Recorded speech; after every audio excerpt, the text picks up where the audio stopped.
Sleeping for Vitality. Let's welcome Toastmaster Sadat Sani, Sleeping for Vitality.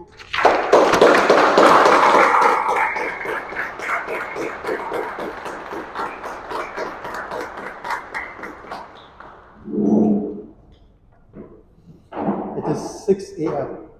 on a beautiful Monday morning. My alarm goes off. I stretch my arm in order to snooze the alarm, just to add a few more minutes of sleep. The alarm goes off for the seventh time. I stretch my arm again, trying to look for where the phone is or the alarm is to snooze it. And this happens again and again and again. By a show of hand, how many of you have had this experience? Toastmaster of the day, fellow Toastmasters and guests. Sleeping is not only important, it is good for our vitality and it is also life affirming. How you feel while you are awake depends on what you're doing while you are asleep. So if sleeping is such a big deal, what are its benefits to us? It improves our memory and performance. So if you want to be like Einstein, I suggest you get enough sleep. It also lowers our risk of weight gain. It also improves our athletic performance because our body repairs itself while we sleep. So we wake up feeling stronger and fitter. It also reduces our risk of heart disease. So how do we know that we are not getting these benefits from sleep? This brings us to another thing called sleep deprivation. Sleep deprivation, as the term explains, happens if you are not getting enough sleep. Some of the signs of sleep deprivation are hallucination. You begin to see things that are not there. We lack concentration. We become extremely tired even after waking up from sleep. Sleep deprivation happens to us once in a while, everybody. It does happen to us. But let me share with you a little story of how I overcame mine a few years ago. I had a little misunderstanding with a very good friend of mine on a business deal. Like they say, money is the root of all evil. I was so shocked and disappointed. I went home, narrated the story to my wife. She was shocked too. Even repeated his name. He did that to me? I was, yes, he did so. She assured me that God would always be on the good side of things. After narrating the audio, it was time to go to bed.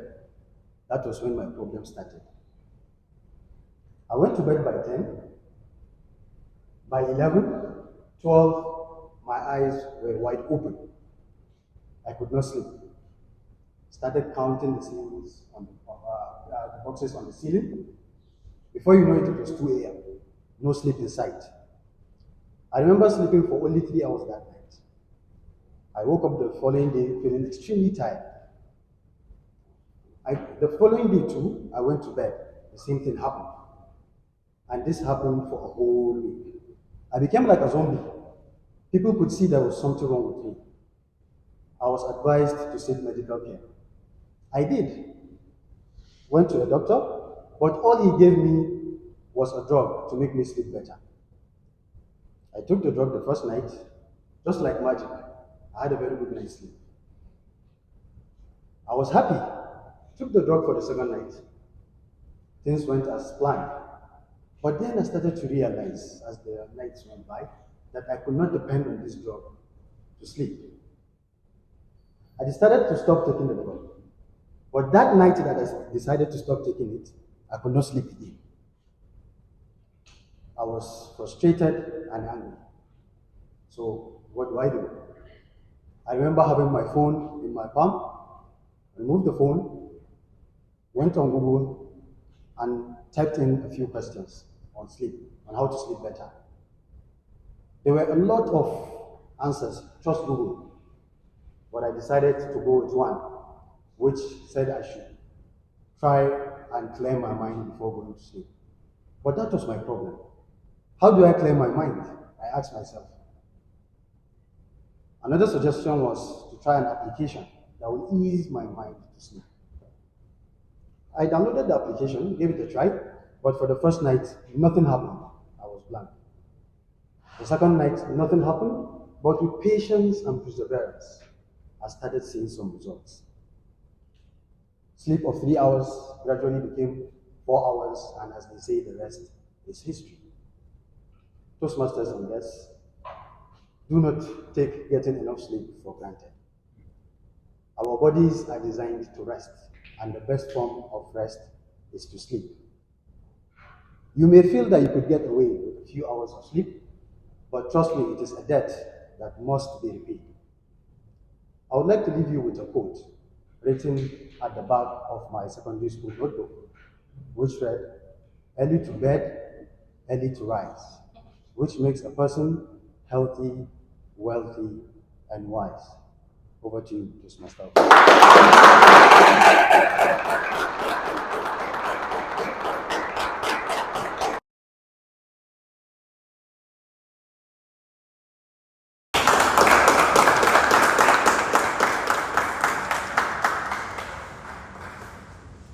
Good evening once again, Toastmasters and guests.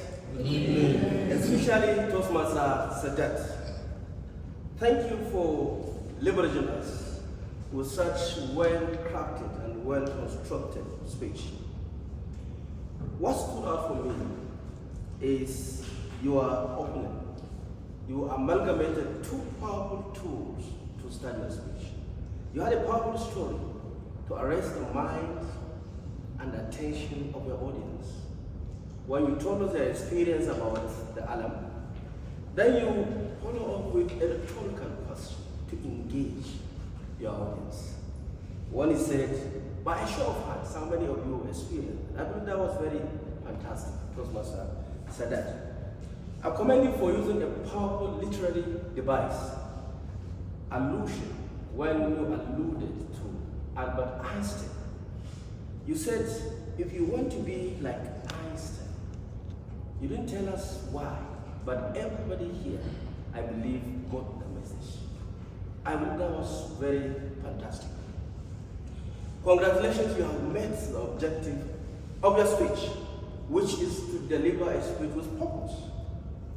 Your speech, right from the title, Sleeping for Vitality, I believe that was information. And you told us the benefit of sleep. You share with us how to overcome lack of sleep. And you mentioned the tactics you use in overcoming insomnia at a point in time. I love the fact that you have a powerful call to action, which I believe everyone here can grab and go home with. Do not take going to sleep for granted, because that will affect your health. I mean, that was powerful. You were calm, confident, and collected. You have exhibited all attributes of an accomplished speaker. And I love the fact that you have big, bold, and baritone voice. Everybody will hear what you were saying, Toastmasters. As beautiful as your speech was, what will I recommend?